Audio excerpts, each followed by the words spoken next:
Moscow. Jair Murrufo remembers the first time he picked up a whistle and called a soccer match.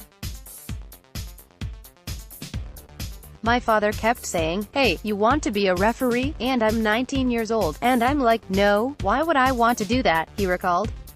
That was an under-8 contest filled with kids trying to learn the sport.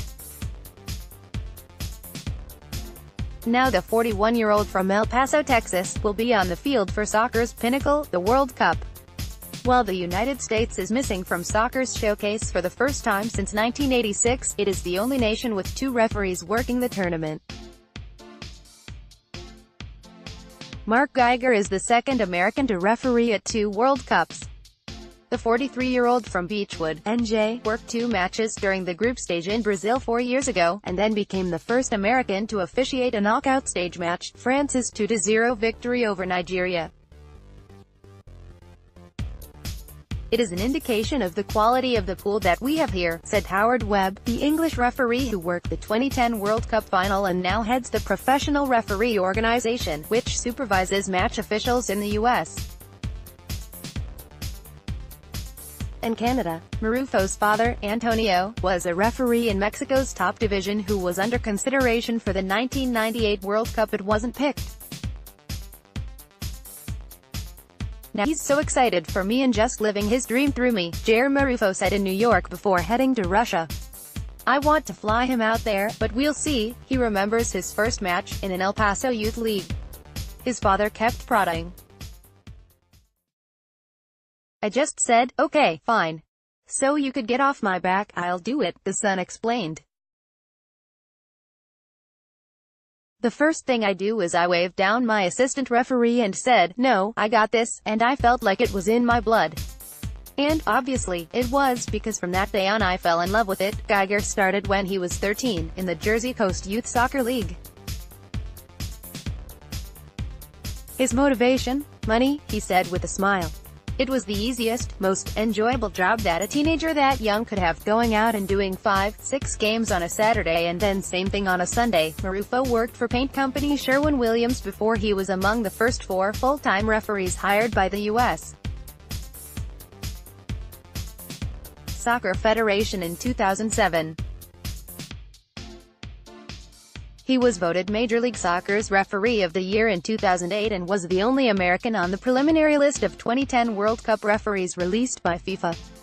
But Murrufo was suspended for 2 weeks early in the 2009 by the USSF for receiving a jersey from Chicago's Cuauhtémoc Blanco after an MLS match, and he did not work any Major League Soccer games after June 24 that year because of what the USSF said were poor performances.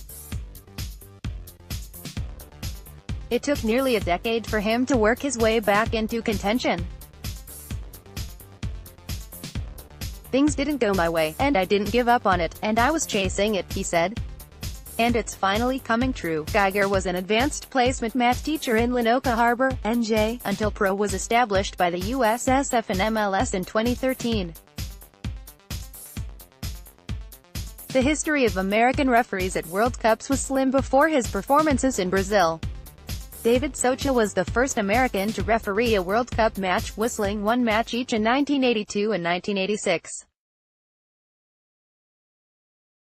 Vincent Mara worked in 1990 and Arturo Angeles followed in 1994. Essie Mast became the first awarded 2 games at one tournament, in 1998, and Brian Hall was in charge of 2 matches in 2002.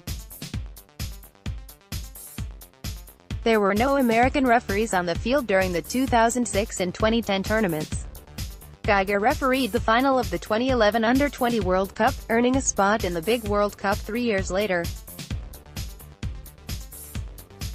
"I think he was the single biggest success story from that tournament from an officiating point of view," Webb said. Geiger and Murrufo are among the officials at this World Cup who have had experience with video assistant referees, which will be used to review whether there are clear errors in goals, penalty kick incidents, direct red cards, mistaken identity and serious missed incidents. MLS began using VAR last August. "It's a godsend," Geiger said. "To be able to fix your mistake before the game ends is certainly something that's advantageous to all of us." Sports on June 16, 2018.